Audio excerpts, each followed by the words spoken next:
Okay, the mic is working.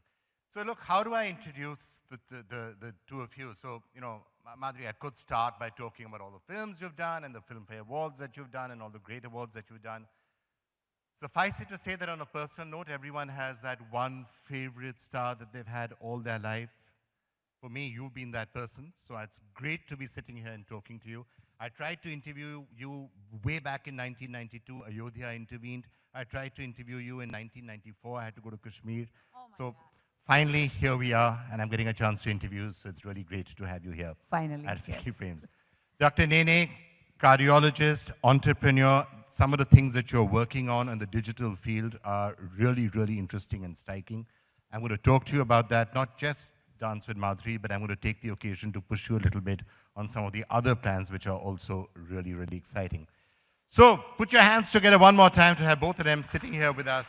As I said, kick-starting this particular day at FICCI in every sense of the word. I'm going to start off because this is the conference that has really been talking more and more on digital. Now, the interesting thing which I have noticed at FICCI Frames over the years is about 10 years ago, the digital sessions used to be in one of the tiny little rooms in one little corner, and we used to go and hide there in a broom closet, and somebody said, you really want to talk about digital? Okay, you have 5 minutes.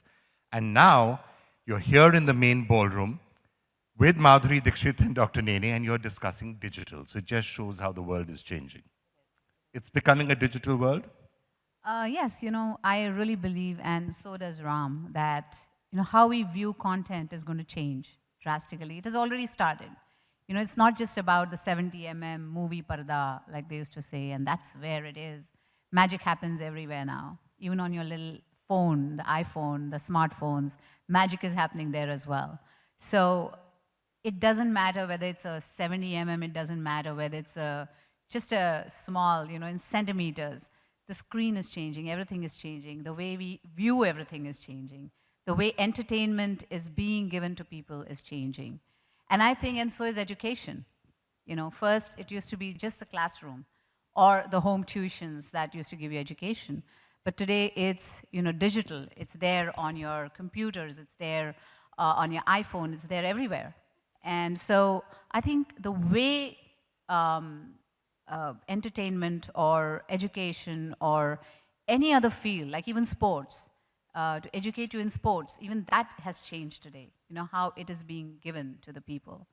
So I see that, if you want to add something to that. I think she hit it on the head that we live in a magical time where you can take journeys far beyond your living room and beyond the film theater to worlds you've never seen before. And what's happening is people are cutting cords and they're exploring.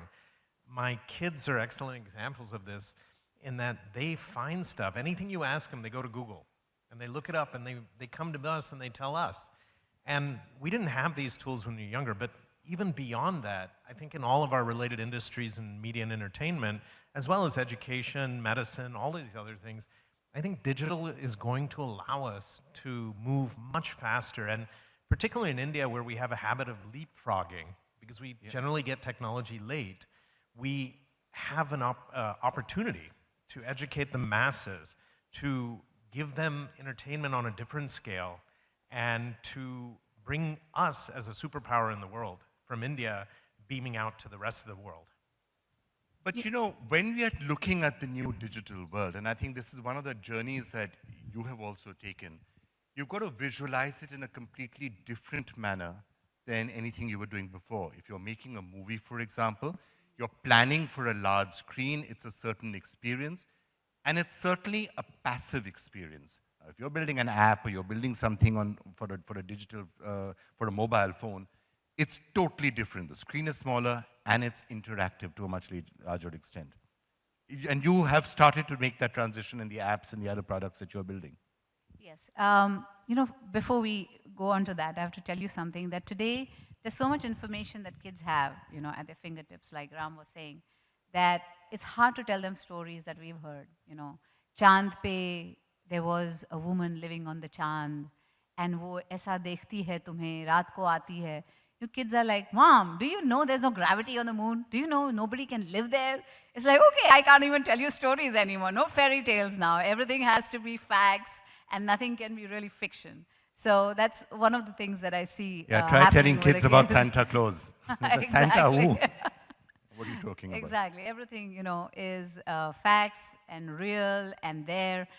And our journey began in a similar way because Ram was working on his healthcare project, which has brick and mortar, which has digital, and which has AI and everything. He will explain, you know, to you about that. But he was starting on his healthcare venture. And one day I was just sitting, and I was wondering. I said, you know what? Dance is my passion, and I have learned dancing since I was 3 years old. And when I saw them working on this, you know, I started thinking, can we do this for people? Can I do this for people? Can I share with them this passion? Can I, you know, bring... Now, people ask me, why are you so good at dancing? It's because I got to learn with the best of people. You know, I got to learn with the best of gurus. The Guruji who taught me when I was 3 years old, or Pandit Birju Maharaj Ji, or Saroj Khan Ji, they all are good teachers, and they are the best in their field. Can I get, you know, people like that to teach everyone, you know, and share this passion with my fans, with people who want to learn dancing?